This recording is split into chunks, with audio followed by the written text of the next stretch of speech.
Assalamualaikum warahmatullahi wabarakatuh.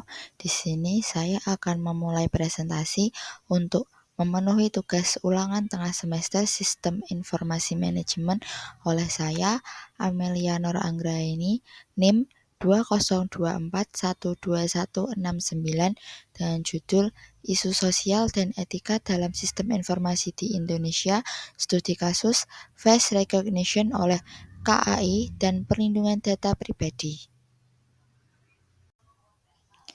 Studi kasus Sistem Face Recognition KAI. Latar belakang, sistem boarding KRL menggunakan teknologi pengenalan wajah, diterapkan di berbagai stasiun besar seperti Gambir dan Yogyakarta. Masalah, minim transparansi pengelolaan data wajah, tidak semua pengguna paham atau menyetujui penggunaan datanya. Termasuk ke dalam dimensi moral apakah permasalahan sosial dan etika dalam sistem informasi kasus tersebut. Dalam kasus KAI ini termasuk ke dalam beberapa dimensi moral. Yang pertama, dimensi privasi. Dalam kasus ini, sistem face recognition melibatkan pengumpulan data biometrik atau wajah yang merupakan data sensitif dan dilindungi oleh Undang-Undang Perlindungan Data Pribadi atau UU PDP nomor 27 tahun 2022. Yang kedua, dimensi keamanan informasi. Kesalahan dalam penggunaan atau penyimpanan sandi dapat menyebabkan terjadinya pelanggaran keamanan data yang cukup besar. Yang ketiga, dimensi persetujuan dan transparansi. Penggunaan sistem informasi harus diberi informasi yang jelas dan lengkap tentang cara kerja sistem serta opsi untuk menyetujui atau menolak.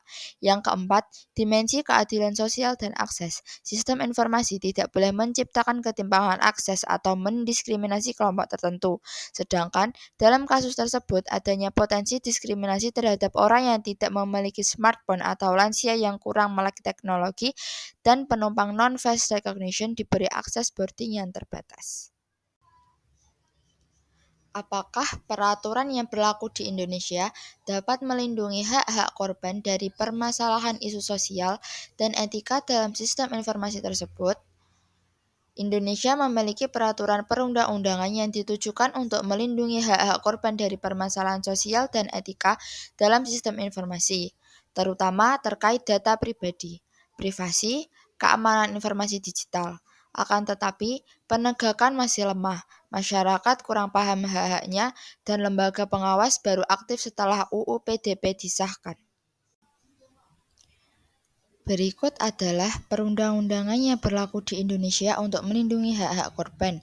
Yang pertama, Undang-Undang Nomor 27 Tahun 2022 tentang Perlindungan Data Pribadi atau UU PDP.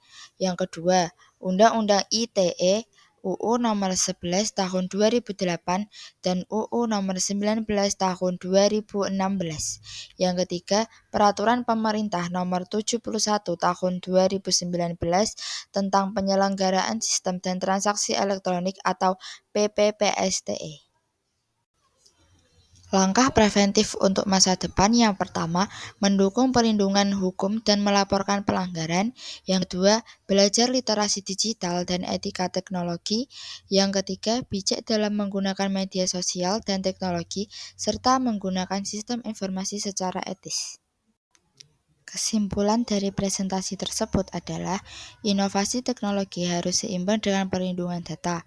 Penerapan face recognition oleh KAI merupakan langkah maju dalam digitalisasi layanan dan peningkatan efisiensi, misalnya untuk boarding tanpa tiket fisik. Namun, inovasi ini harus disertai perlindungan yang ketat terhadap data biometrik yang termasuk kategori data pribadi sensitif. Yang kedua, perlu edukasi dan literasi digital bagi pengguna.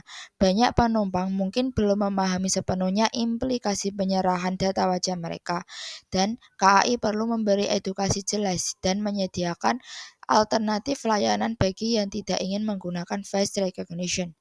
Yang ketiga, pentingnya kepatuhan terhadap UU PDP atau Undang-Undang Perlindungan Data Pribadi. KAI dan mitranya wajib mematuhi prinsip-prinsip pengelolaan data pribadi termasuk persetujuan eksplisit pengguna, transparansi tujuan penggunaan data, keamanan dan kerahasiaan data, serta hak pengguna untuk mengakses, mengoreksi, dan menghapus data. Sekian presentasi dari saya, kurang lebihnya mohon maaf. Terima kasih. Wassalamualaikum warahmatullahi wabarakatuh.